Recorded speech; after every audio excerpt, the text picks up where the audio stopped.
Poor people who dated rich people, what did you learn? Before we start, don't forget to subscribe to the channel so you don't miss the next videos. I wish you a pleasant viewing experience. Story 1. I grew up in what I can only describe as the identical median income household and had a decent job. So not poor, but I dated a woman who I met while she was in law school whose family was very rich. The subconscious expectations were overwhelming.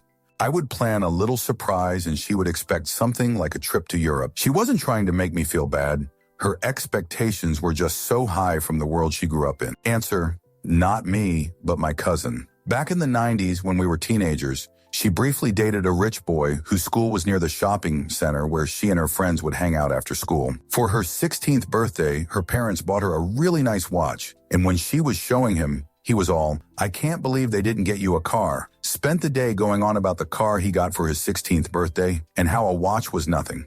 She was devastated, and they broke up a couple of weeks later. Story 2. That they are often insulated from the experience of peasant life. I was working 12-hour shifts in an industrial kitchen trying to save up enough for my next semester of college. Her friend, whose house had a fully stocked kitchen that only the staff ever used, heard that I was working to pay for school and therefore could not take time off to go on a vacation.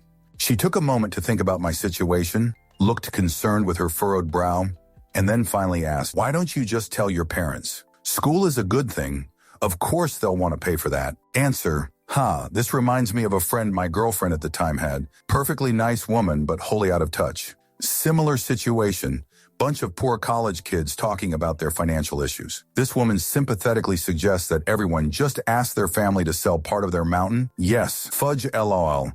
How could we ever forget the family mountain? Edit, also just realized that this has nothing to do with dating someone rich. Story 3. A lot of people want to pretend to be their friend and take advantage of them. Like a lot. They assumed I was doing the same and would talk openly about it to me.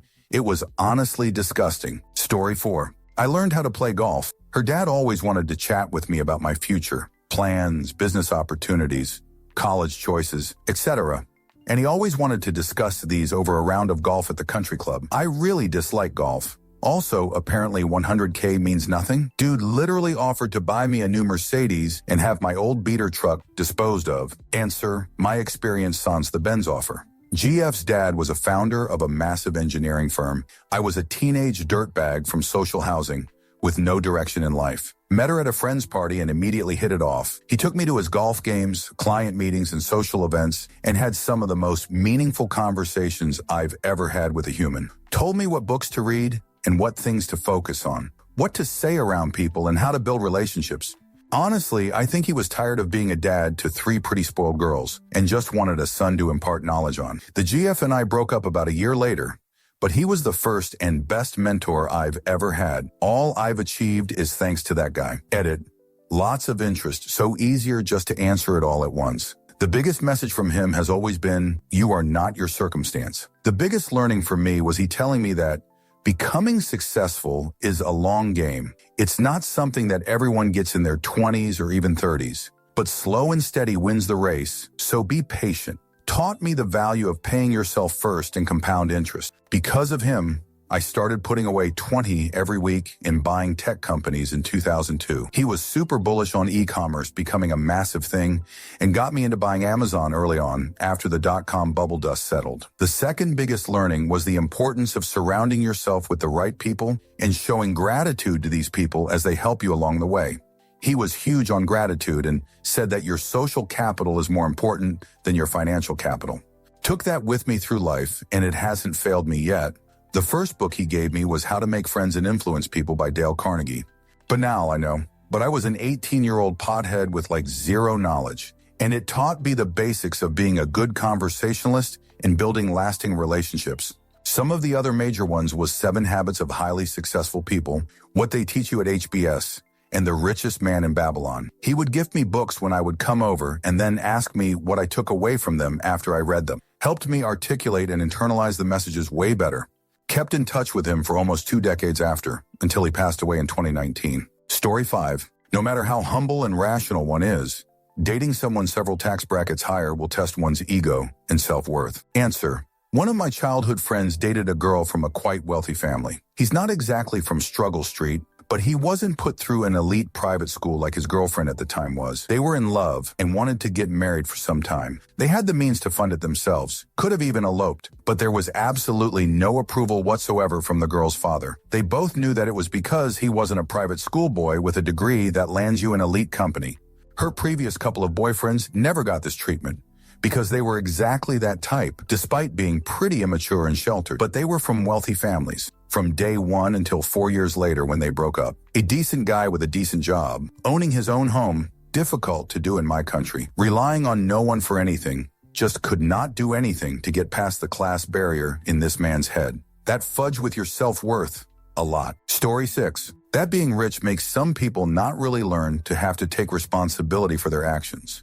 Girl I used to date lost like 5 out of 1,000 phones in a couple years, but her parents would always just immediately buy her a new one. So I kind of felt like she never learned from it.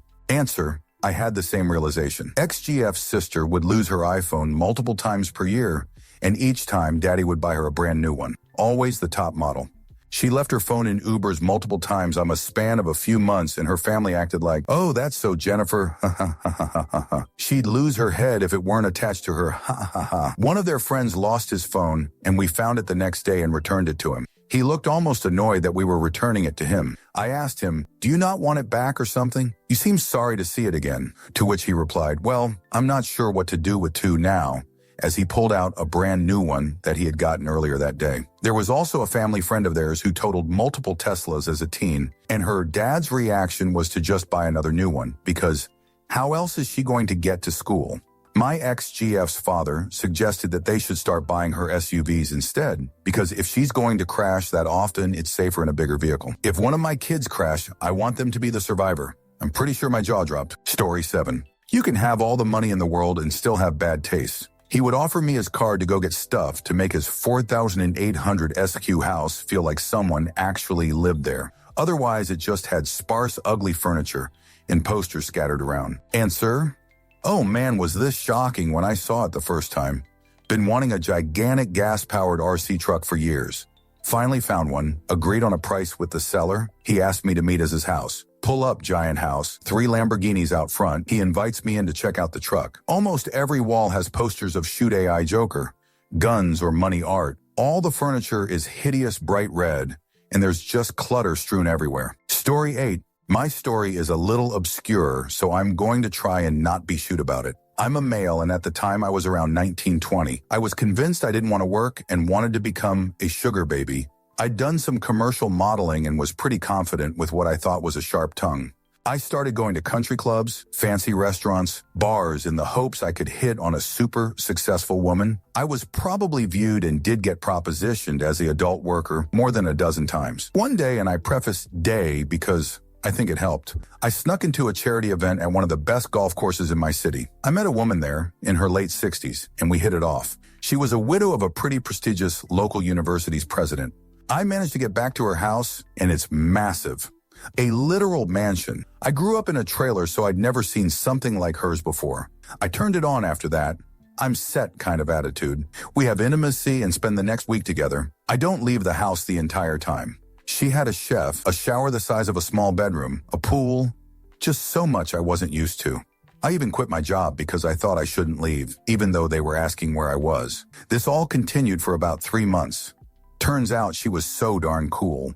I legitimately loved hanging out with her. Watched movies, talked for hours, walked around the neighborhood, going out to dinner. She paid for everything. The age difference didn't matter at all eventually. I got to the point where I liked her so much I bowed out. Even some shitheads have a conscience, and this wasn't something I wanted. I realized I had no intention of this progressing. I was honest with her, and we parted ways.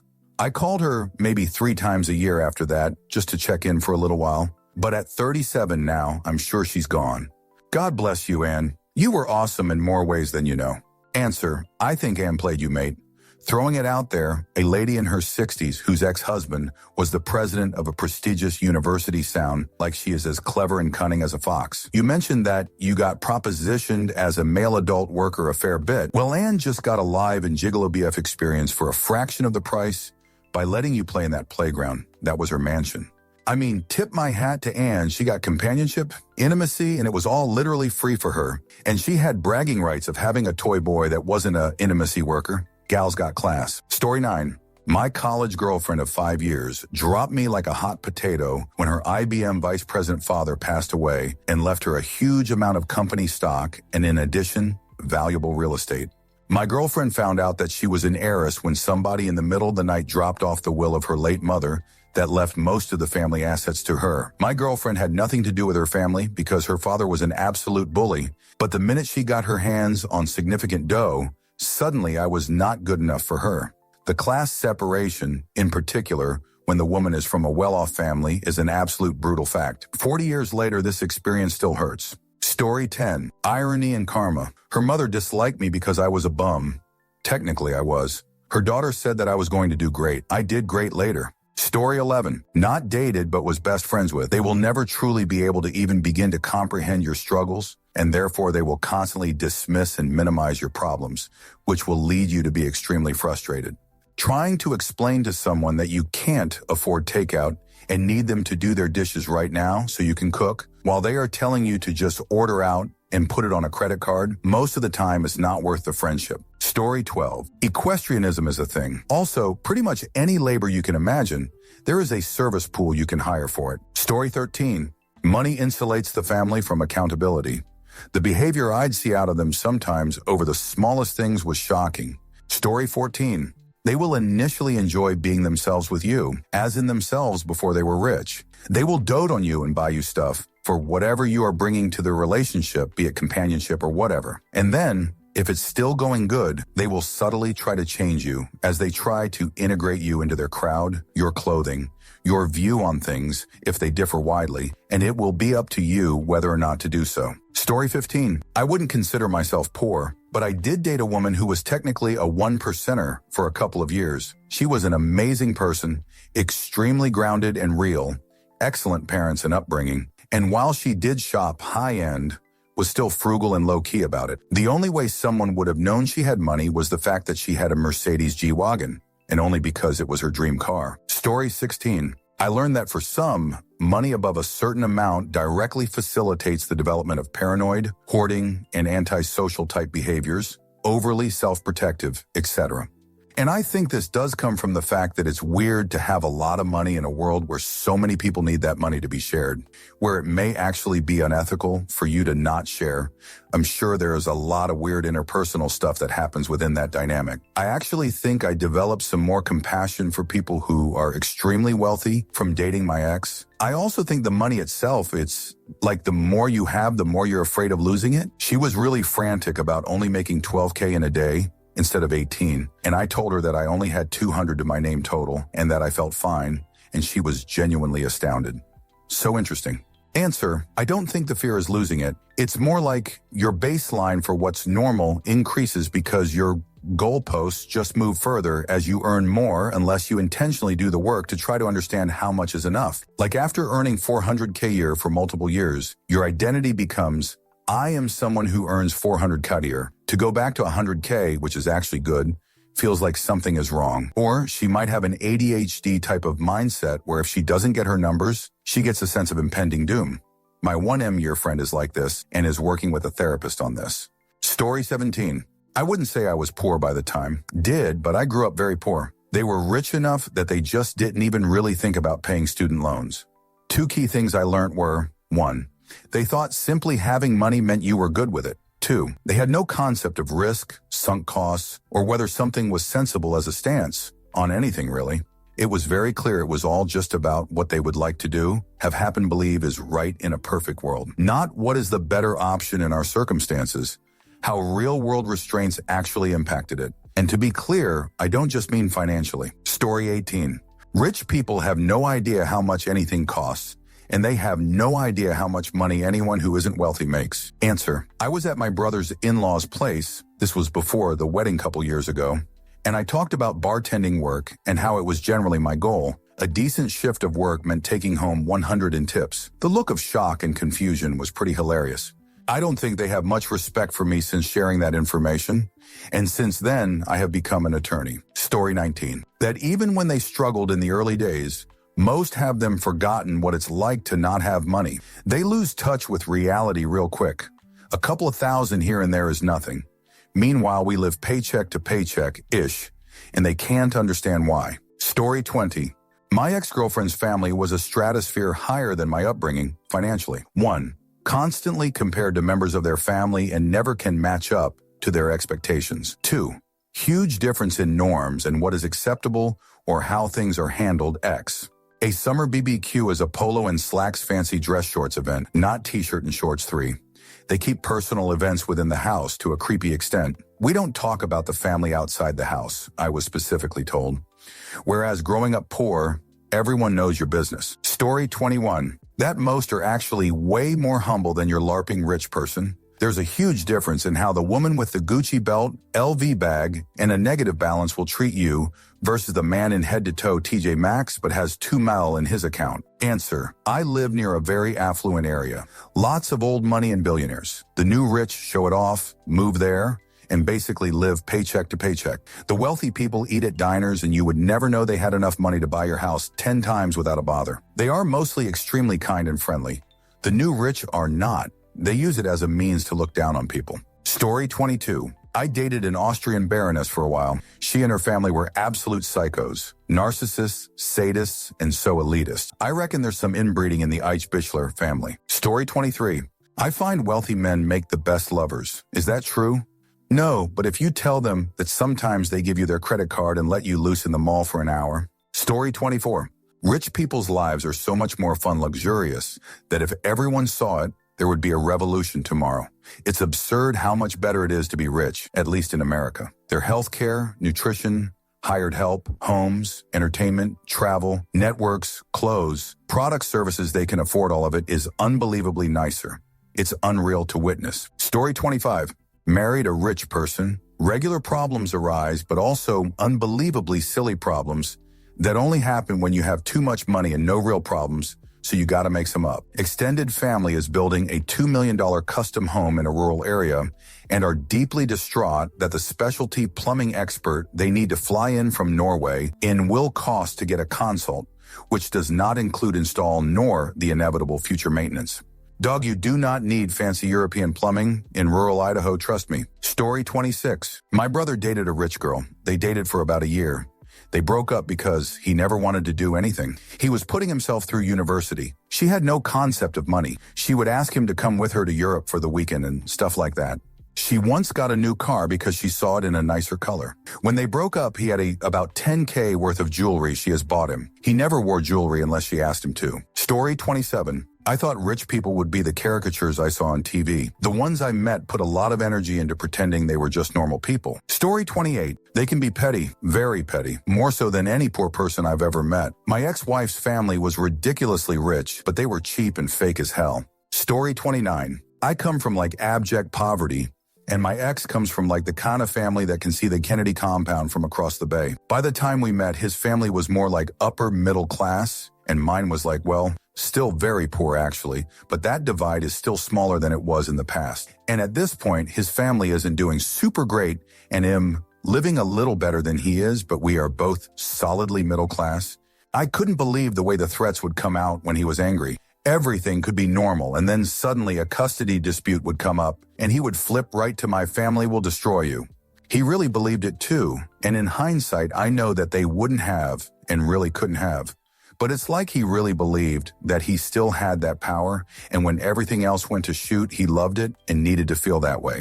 Story 30. The ones born into wealth, as opposed to working their way up and earning it, are shockingly naive, sheltered, and clueless about how the real world works. They literally don't get it. They might as well live on a different planet. They truly don't live in the same world you and I do. They also tend to be very emotional, catty, and dramatic, men and women, because they haven't had any genuine struggles or problems in life, so they are exceedingly bored. So they'll stir, shoot, and invent problems and drama, so they have something to do, some kind of conflict to overcome and occupy their time. Story 31. My insights are based on a combination of 1, falling for someone from a rich background, or even just dating upper middle class men who knew they'd inherit the family wealth eventually, and 2, dating folks who grew up in developed countries. While I was from a poorer country, I realized a lot of their time and energy didn't go into figuring out survival, career, and money like mine did. They had choices and a relaxed attitude. Just the way they tackled education, interviews, or opportunities was different. Like, they knew they wouldn't necessarily lose much if they didn't get that. Whereas for me, every conversation, every application, every interview felt very life in passing. Also, they could just plan for a longer runway. For me, it was hard to see beyond a couple of weeks or months because I didn't know if I'd have enough money to get by. They could be in a similarly stressful situation, but also be planning a vacation midway because they knew they'd be fine in the long term. Story 32. They were really entitled and unaware of poverty. They viewed themselves as poor just because they were poorer than the rest of their friends. They had a very typical family structure, with a love of the nuclear family. They upheld very conservative or traditional beliefs and had a love of the monarchy. I remember one of the cousins, even richer, was experimenting being gay and everybody knew about it, but in a very hushed gossip kind of way. Feel bad for the guy, it was like the family's dirty secret. Lots of gossip and manipulation. They tend to favor subtlety over directness. I think it comes with the territory of trying to maintain position or climb in social status. Story 33. They just could not understand. When I needed to say no to an expense, concerts that required plane tickets to attend, oh, he'll pick a cheap dinner place. Mom, I have $200 in my bank account. It's not personal, I just can't. Story 34. My last girlfriend's family was really well off. Parents had multiple houses, a company, and a yearly income, around $500K in Germany. They were always nice to me, but I could constantly feel I didn't belong there. Lots of doctor and other high-class jobs in the family kids, going to elite universities that cost half my yearly salary as tuition, triggered a lot of insecurities in me that I'm not good enough. I knew if we stayed together I would be very well off, but it always had this bad aftertaste that they have some form of control. They told me if I ever want to buy a house, we will get the money from them, but I'm 100% sure this would have the side effect of them being able to say, we gave you money, so we want you to do what we say. Story 35. I am still dating my boyfriend, but he is the richer person. However, my parents are pretty well off as well, doctor and engineer, so the differences I notice are in the details. Background. Boyfriend's dad is in finance and has a portfolio of $1 billion. He manages one. His mom will throw anything out if she doesn't like it anymore or just doesn't want it. This could even be something she bought a week prior, or even food she bought that day that she tasted and didn't like. 2. My boyfriend, 23, and his sister, 28, both have credit cards attached to their parents' bank accounts that they can basically spend anything on. I am now also allowed to use my boyfriend's credit card. 3. Bills in general are rarely thought about. Doesn't matter how much it takes to heat the pool, run the sauna, have all the lights on in the house. Maybe my parents are just frugal, but things always have to be turned off in my household. 4. A purchase is rarely contemplated. I feel like I go over each week and they've bought something new. Example, my boyfriend's dad got another jet ski for this summer, so me and my boyfriend could each have our own while on the lake. 5. As a rich person, you must have multiple cars, I feel like. I personally don't have my own car because I'm unwillingly to spend my own money, but whenever I need one, I ask my boyfriend, and he lets me borrow his while he takes another they have in their driveway. They are also very casual about cars, even though to me they're expensive, $100K cars. I was so surprised when they just let me drive any car of theirs. 6. A passion is a passion, and you can lose money on it if you have a lot of money in general. My BFF's dad bought a sports team because he really enjoyed the sport. He's probably losing about $250K a year running the team. But because he loves the sport and sees some future in it, after he retires, he's okay with it. 7. This is the most important to me, being set up for life. No matter what my boyfriend and his siblings do, they will always either have their parents or have their inheritance, especially my boyfriend, as he is the only biological kid of the dad. I try not to think about it too much, but my boyfriend will inherit his dad's portfolio business, each piece of property, trust fund, etc. In reality, he is set for life, but thankfully he does not rely on it and works really hard in school. Small things. My BF went to a party and had friends in his car when one person threw up in it. His parents just bought him a new car, $95K, as a solution.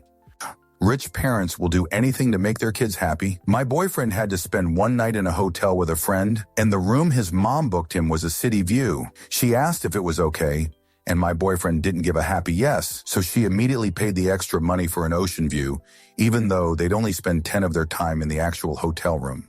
The room was $1,300 a night too. If you are rich, you must have your own jeweler that custom makes your jewelry. Sadly, money doesn't always mean you have good taste, and a $70K ring can look ugly, in my opinion.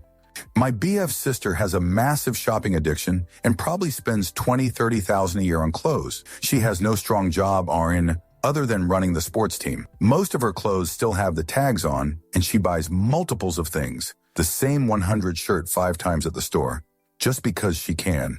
Luck for me, she gives me some clothes. At the end of the days, these are just minuscule things that I notice. And my BFS family is very sweet and genuine, and I've always been made to feel like another daughter in their home.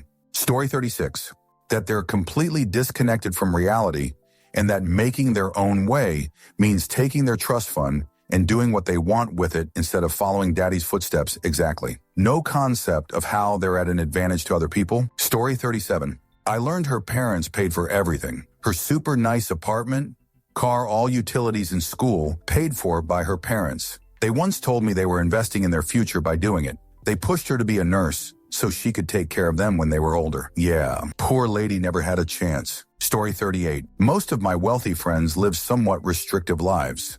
Their family really held the wealth over their head as a way to control them. You have to get XYZ's degree, or go to XYZ's school, or act this way or that way, dress this way or that way. These types of things. Most of my wealthy friends were horribly starved for attention. My boyfriend was shunted off to school in Minnesota from Seoul. He was lonely and ended up being super needy once he latched on to me. He told me he rarely had contact with his parents even when at home in Seoul. It was all nannies and house staff when he was growing up. Story 39. That I should have taken the car she offered to buy me. We didn't see eye to eye politically, and I broke up with her. I had many friends and family members tell me I was ignorant for not taking the free vehicle. Story 40. It became evident that he was raised on nothing but money. He had no life skills, no emotional intelligence, no hobbies or opinions of his own.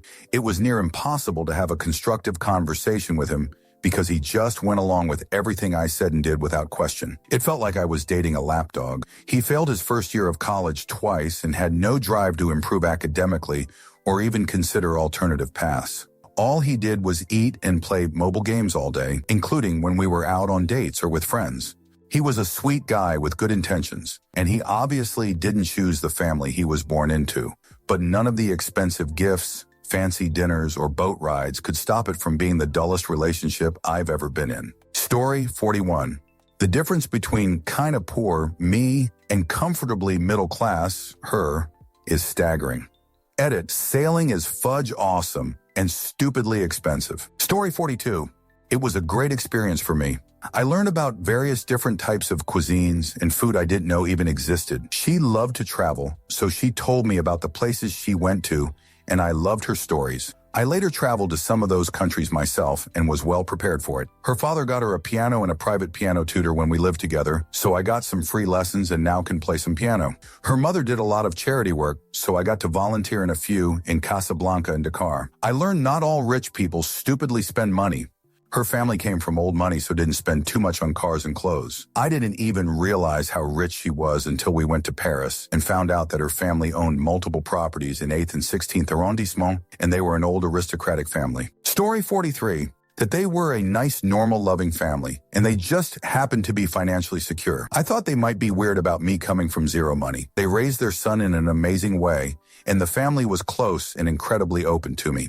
I was super lucky I got to spend time with them in that way and take part in some stuff I wouldn't have been able to had I not been with their son.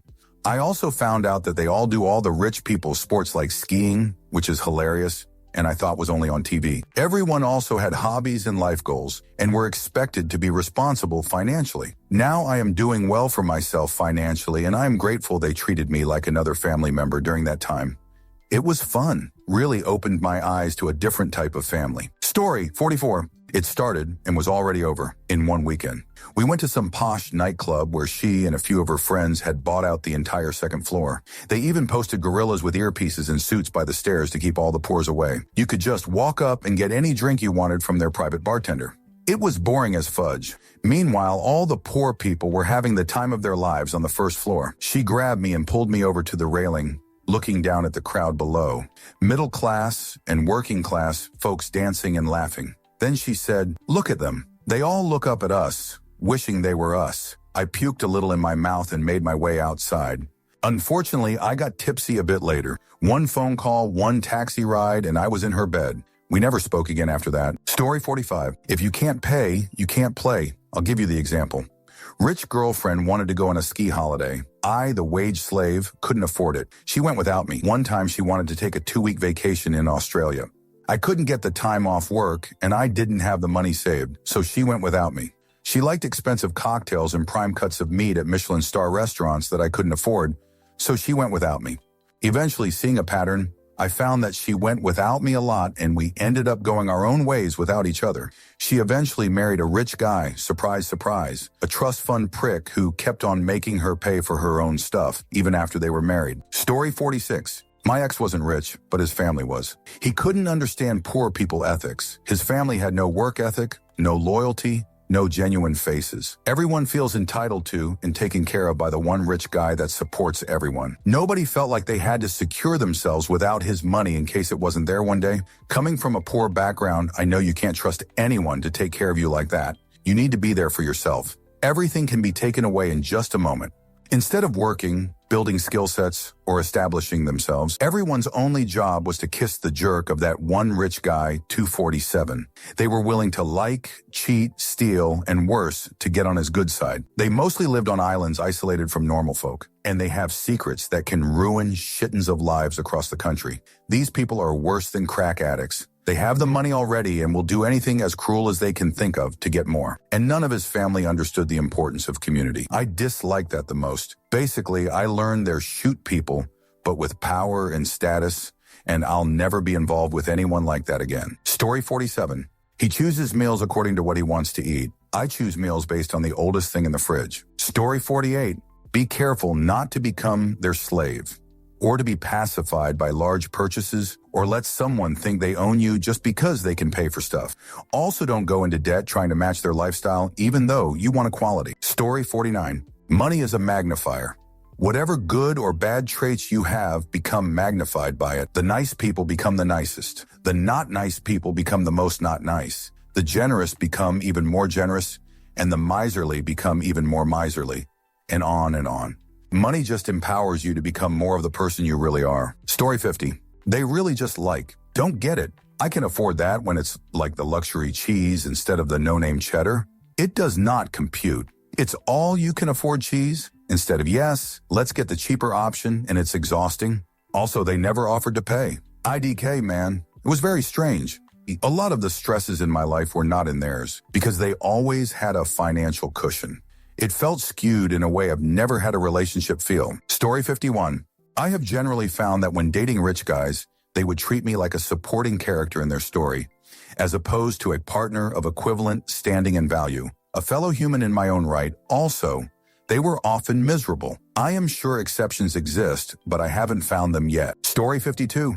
It can be a very disgustingly lazy, loveless life that revolves around physical things. That being said, I've also met rich people who had loving families and healthy relationships. They're just like everyone else, really. Story 53.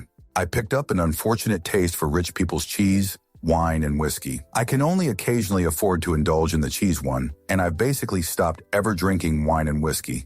That was 25 years ago, and I still remember what they were like and how garbage everything subpar is. Story 54. I dated a trust fund baby for many years in my 20s.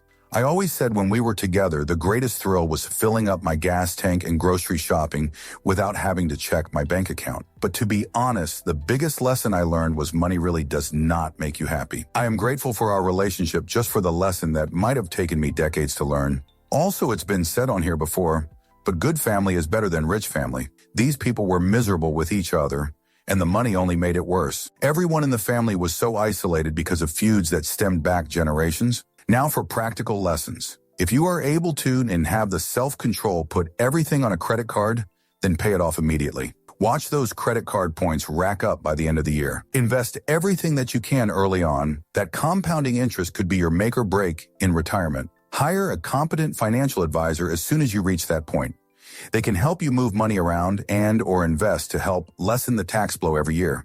Story 55. I learned that many of our problems could and are 100 solved by money. Those who say otherwise are either lying, ignorant, or coping with the absence of it. Don't get me wrong, money doesn't solve everything, but it can buy you freedom from shoot work, healthcare, both physical and mental, food and safety. So politely eat my jerk if you disagree. Story 56. Her parents were horrified and said, oh no, throw those away. When I reached for the bread ends when they walked in on us making sandwiches. Obviously not hyper rich, but still a big class shock. Answer. My family wasn't extremely wealthy, but wealthy enough to waste food. Then I moved out and was poor for about a year. And even now I'll still freeze scraps of stale bread and other things that can be used later on. I travel for work now, so it does actually come in handy when I get home at 10 p.m. and all the shops are closed and need something quick and easy. Can usually find something in the freezer. Story 57. Married rich and have a lot to say here. 1. The stereotype that all people from wealthy families are lazy and entitled is far from true. If you grow up seeing your parents value education and work hard, you likely will too. My husband has some of the strongest work ethic I've ever seen. 2. The very wealthy are smart about their money and protect it well. They diversify income sources strategically. They also set up trusts and foundations and all other sorts of protections for future generations, e.g. Q-tip trust, and only allowing members of the bloodline access to trusts excludes stepkids. 3. Money does not fix everything. It can make some problems, i.e. addition, worst.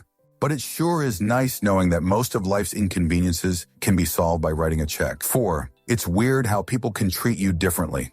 My friends and family are all same, but I've noticed jealousy from new people a couple of times. People sort of oddly bragging or putting down something like the car you just got or trying to compete with you. My husband has dealt with it his whole life and says to just ignore it, but I'm still learning to navigate it. 5.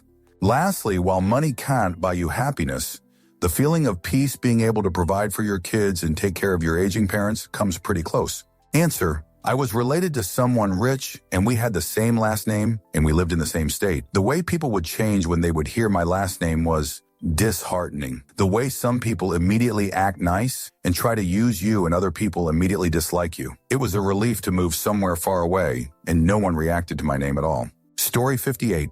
It can all go away in an instant when the breadwinner is a narcissistic, pathological liar, and when it does, the person who grew up in comfort is not prepared for real-life struggles. They will struggle in ways someone who grew up poor simply cannot understand, and if you decide to keep them in your life, it'll take some serious empathy and learning to guide them through it. Story 59. I couldn't buy the little things I wanted to buy for her at that time. It really breaks my heart till today. Story 60. That I am attracted to effort and not fancy things. The gifts in first class, flight tickets and luxury hotels doesn't hit the same when it's planned and booked by an assistant. I would rather go camping backpacking with a guy who plans it for us and is equally excited about it as I am. Story 61. I actually like the outcome of this one. I learned to appreciate higher quality clothing, not necessarily crazy expensive, but not fast fashion, the value of investment pieces. I feel like $1 million no matter what I wear, where I go, or who I meet, and it's more sustainable for the environment to invest in staples that will last years. That insight really did make a positive difference in my life. Story 62. I learned the little ways they'll always think they're better than you. They have something they need to prove to a parent. There's a deep feeling of them not being good enough. They absolutely know you're replaceable. They can genuinely like you, but if they get an idea of who they want to impress and the best way to do it through a partner, they'll discard you. Again, it's a deeper wound and they're constantly trying to impress someone. They'll usually be in relationships where there's a lot of power struggle on both ends. There are subconscious feelings of superiority and feelings of resentment from each side. Power struggle won't always be obvious, but it's there. Money doesn't buy class. They eat food off the floor like dogs. Story 63. He was used to a type of luxury that was baffling to me in more ways than one. I had no idea he came from money until he invited me over to his place, and I realized it was posh, huge, and exclusive. When we met and as we were dating, he worked a waiter kitchen job, doing crazy long and late hours. He did dress well and took care of himself, wore nice watches, and was particular about his whiskey. But apart from that, him and his family were super grounded, despite the houses abroad with multiple cars and live-in staff. Except for the postcode and the birthday presents, which were wild. I would never have imagined he came from money. Story 64. She could be the best or the most innocent rich person, but she still is a rich person. There are things about us poor peasants that she will never understand, and those will challenge the relationship over and over again. Story 65. Work for a rich family in my teens as a gardener. The daughter was just using me for intimacy. I learned that moral don't exist with them. Story 66. That rich people are not evil. So many wealthy folks are incredibly giving, considerate, and kind. I was raised in a household that preached those with money are selfish, self-centered, and evil. Story 67. College should be paid for by parents, no student loans. Students should have a family credit card for living expenses. Budget $3,000 a month. Keep in mind tuition, room, and board are covered by the parents. So that's just spending money. Car problems are inconveniences. Just get a loaner or a rental while yours is in the shop. No big deal. Same with car accidents. Oh, and get rid of the car after the accident, trade it in and dip into savings to buy the new one. No big deal. The account will bounce back in a couple months at most, right? You shouldn't work while going to school. It's stressful and distracting. When parents threaten to pull this financial support as a means of controlling behavior, shoot spirals fast. Same problems, different mechanisms. Always be investing. Always be planning 10 years ahead. Never tie yourself to a job unless they pay you an absurd amount of money. Always advocate for yourself at work. Nobody cares about you more than yourself.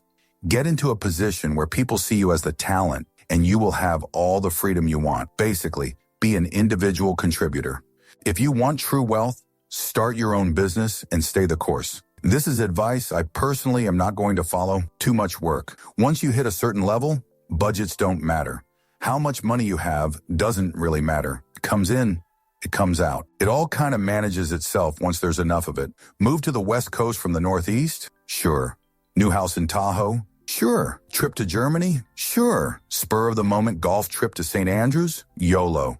The money always comes in. Some always goes aside for investment. The rest, well, everything is paid for, so it's just free cash flow. I ended up marrying this girl, and I think her parents sometimes forget how not rich we are, that a $1,000 expense is kind of a big deal.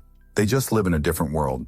Story 68. I grew up very, and I mean very poor. We never missed a meal, but dinner was frequently instant mashed potatoes and canned corned beef. My partner isn't rich, but definitely upper middle class. Her parents took her and a friend to a resort each summer. She never had to go without. I broke the family mold by getting good jobs and making something of myself.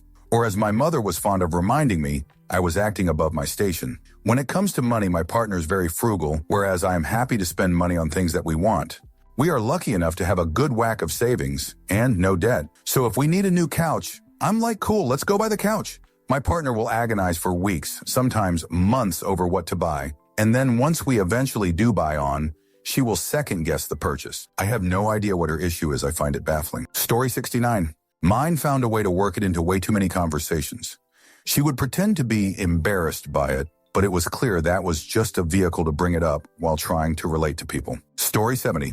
He was quite a lazy person in everything. Never pushed himself to achieve more. Although he moved out, there was a failure to launch. Story 71.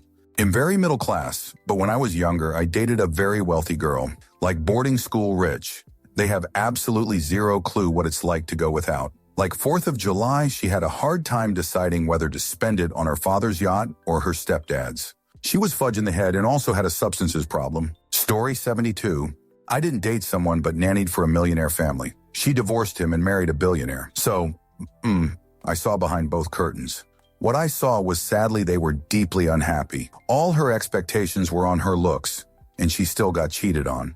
She would drink to cope, and it'd have to get her face down off the toilet before her kids saw. The children had emotional issues. The boy definitely already had daddy issues and would act out for attention. It was sad to see. I love that kid. They were also very entitled in the sense that they were used to people jumping when they threw money at them. The did couldn't understand one night I had other plans. He kept increasing the payment and it got stupid high and I was like, I'm sorry, I'm not available. He didn't understand. I could tell they weren't used to hearing no. Story 73. A budget should cover everything you need, not be limited by how much money you have.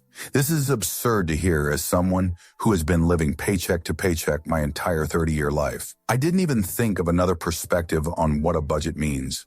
They just buy everything they need and adjust if they need to accordingly. Checking prices on things every time before buying wasn't a habit. You want to go get coffee? Go to the coffee shop you want to go to, not the one that fits within your budget. Buying groceries? Whole Foods is 5 men closer than TJ's, so let's just go there. Literally would walk into any restaurant anywhere and get whatever you want, not worrying about the price. $2,500 night for drinks with friends? It's a drop in the bucket. No one expects anyone to pay their part. They just take turns on who pays the next weekend. Nothing formal, just, I got you guys tonight, parties for the sake of it.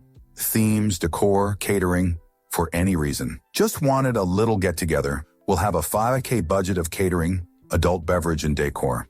Making a dress code for personal parties, not going anywhere private event space, just so we have a reason to go out shopping. And moving. Let's just go live in NYC for a year, just to experience it more than just a vacation. Just practically doing anything you want. I have amazing friends that are elevating me to get up there with them. They paid my full ride to go to EDC with them, just because they wanted me to go with them. Never in my life did I think I would be able to afford it. It's just wild. Story 74. That person's parents manipulated their children's reality with money on strings. They tried turning their adult child on me in myriad ways, hurting their child just to spite me. I finally found my way out of that dysfunctional group, but emotional scars remain. What did I learn? I learned to stay away from codependent potential estate benefactors. Story 75. Not all rich people splash their wealth. A lot of old money families dress and live like upper middle class, but have way more zeros in the bank and properties all over the world. His mom and her siblings brag to each other about how cheap they get things. Proper cheap, like, I got this bag for $8. And one aunt, who married a heart surgeon from an even richer family, scavenges landscaping materials off the side of the road for the garden of her multi-million home. Also, birds of a feather really do flock together. Almost every in-law of his mom's generation are also from wealthy families, and they're friends with other wealthy families. This also applies to values. All the family friends I've met, who are usually friends of 30, 50 years at this point, are similarly stupidly rich, but also friendly, down-to-earth, and generous people. Also, on a more similar vein to other comments here, they really love golf, ha ha ha. Some things are universal, I guess. Answer. My parents are not rich but worth a few million, and my mom washes Ziploc bags. My wife and I are not rich but well off, barely worth 7 figures. And my wife yelled at me a couple years ago for buying Smuckers because we don't have Smuckers money. In my experience, frivolous spending is a bell curve. Poor people save every penny. Upper middle class people flaunt it. And as you go higher in income, people get more modest and frugal. Story 76.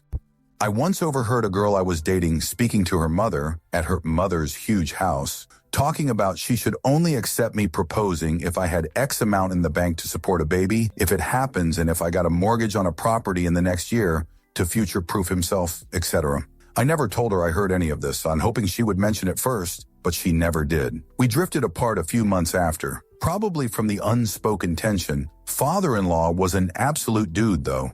Very wealthy guy in publishing, and we just spoke about jazz and real ale. And to her credit, mother-in-law was a cool lady, too. It's just the checklist of requirements that was a bit shocking. Story 77. Their richness was in the 1 to 5 million range. So rich, but not screw everything, I could do what I want rich. I found most of them had really awesome families with very little problems.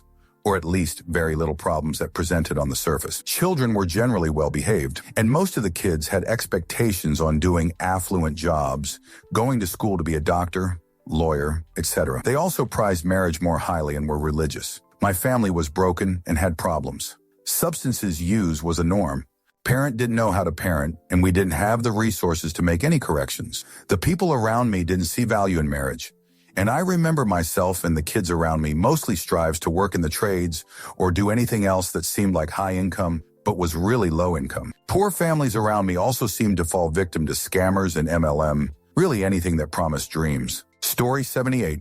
Definitely street stupid. I dated a guy with 2 master's degrees whose daddy was a doctor, and he was so dumb and just idiotic. They also threw money at all the problems, including CPS, and the mansion was covered in trash, but they didn't want anyone going through their things. Story 79. Ultimately, they will use their money to put you down. They want you to act like you are grateful for everything they do. They think they own you. Story 80.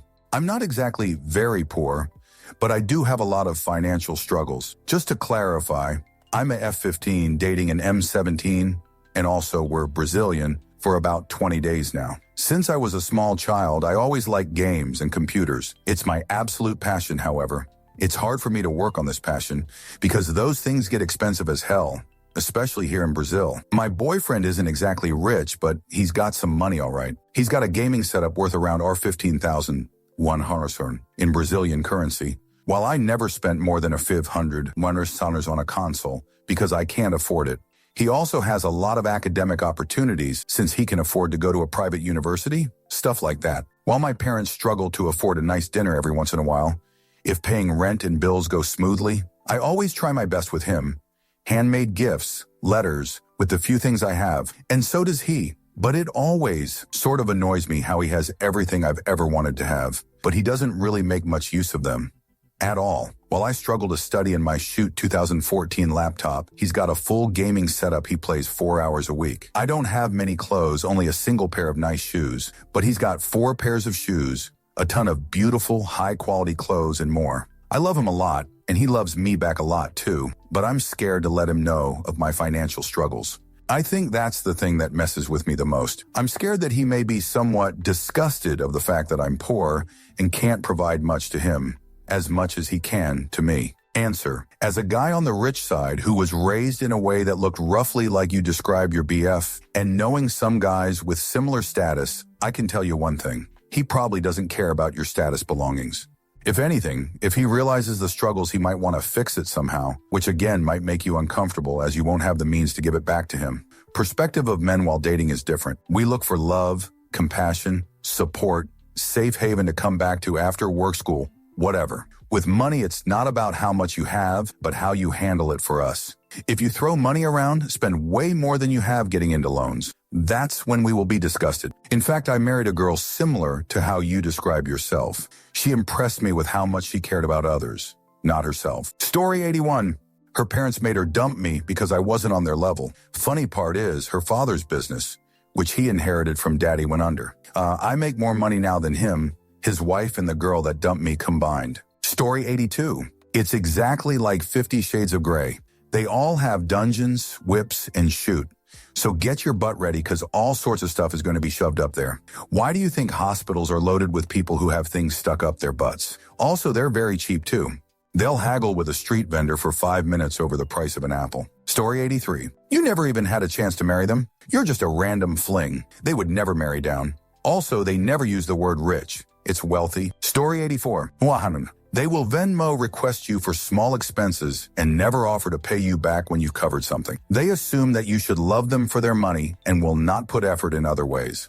They think they are the catch no matter what and are blown away at your willingness to leave. You peasant. If you're a woman, they do not care about your career. They don't want to hear about it because it's not your job to have a career, and in their mind, it will never compare to theirs. On that note, they don't entertain any passion that you have unless it's something that they think will make you physically hotter, i.e. Pilates. These are just a few off the top of my head. Story 85.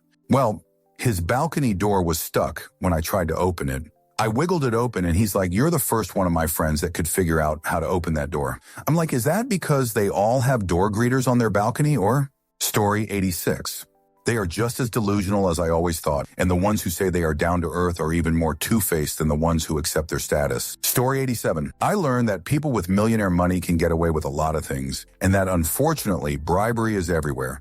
And be it law enforcement or judges, they all come with a price tag. Story 88. The rich people country club buffets are off the chain. Upper middle class country club buffets, not so much. Story 89. Haven't dated but have friends. One who's sure to a giant name brand food company. His parents didn't even raise him.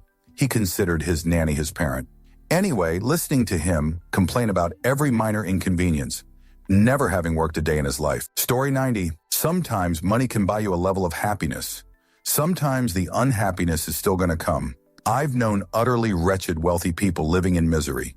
Yeah, the bills were paid and they had a nice home, car, entertainment system, but they suffered within themselves, completely alone. Story 91. My MIL dated a guy worth hundreds of millions once. He invited me and my girlfriend, later wife, to one of his parties. So there we are, two broke college kids hobnobbing with this guy and his billionaire friends. One asked if I'd be upset if my parents didn't leave me all their money, and instead donated most of it. It really didn't compute for this guy that I wasn't expecting any inheritance and that, no, I wouldn't be upset to only receive 100 million or so.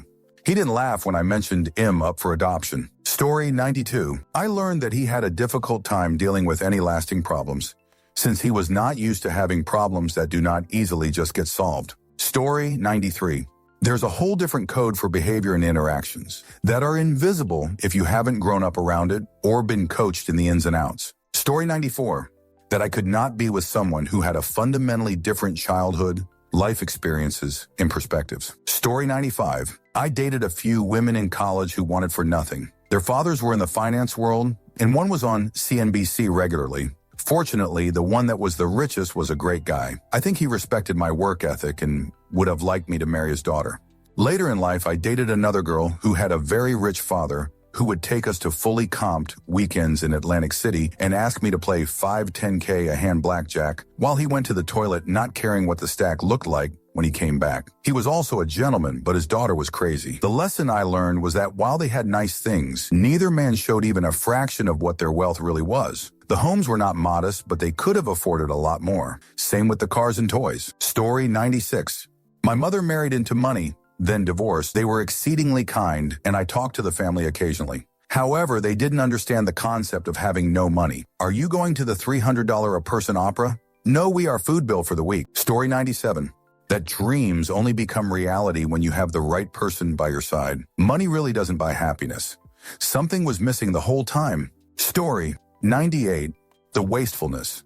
Maybe this was just a then thing, but like throwing away food or half-finished household things, toilet paper, paper towels, etc., like they would always just toss the leftovers from whatever we made. I could never do that and would always step in like, no. It's such a waste of hard-earned money to me, and there's nothing wrong with it. Story 99. The things they judge are very weird, things I never would have even thought of. Most rich people are very judgmental and superficial. I dated a rich guy who was very embarrassed about being rich, wanted to cosplay as poor, while mommy and daddy funded his whole life and gave him a 5K monthly allowance, LMAO. Very weird stuff. Story 100. Met my rich girlfriend's family once. Her dad asked if I majored in cleaning beakers. Her brother pitched a startup mid-dinner. Quit gray matter the next day. Ended up marrying a waitress. Working as high school chemistry teacher now. Turning 50 tomorrow. Time flies. Story 101. It was used against me. He would beg to spend money on me.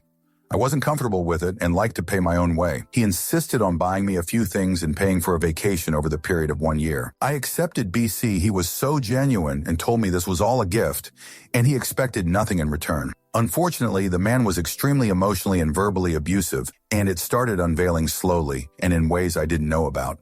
It was my first real relationship. A lot of coercion started. If I didn't want to sleep with him, the guilt would begin mentioning the vacation, groceries we both ate, and the gifts. I did a lot for this man. Even though it wasn't monetary, I would say it was equal. He wouldn't have graduated college without me, for example. When I tried to leave him, he threw insults at me that I was a gold digger, used him for his money, etc. I was so young and it was so hurtful, and my first lesson in PPLW money, if they are abusive, will use it as a tool to hurt and control you. Story 102. Money can really break up families. I dated a girl and found out her family life is pretty screwed. Siblings don't like each other, mother's pretty neglectful, and father is the only person who cares about her, but is the company owner. Eventually dad died and all hell broke loose with everyone wanting a share of his fortune. We separated a little after, and I wished I knew how the drama ended, but I also had pity for her. I have a great relationship with my family. Father wasn't the best, but he tried, and we always have each other back. I'm sure not all rich or poor families are like these examples, but it makes me appreciate what I have. Story 103. When I was a poor Russian student living on $200 a month at the time, I had an acquaintance from Moscow whom I met online. She suggested we take trips to Europe together, for example, to Paris. She was very surprised that I couldn't go. She was the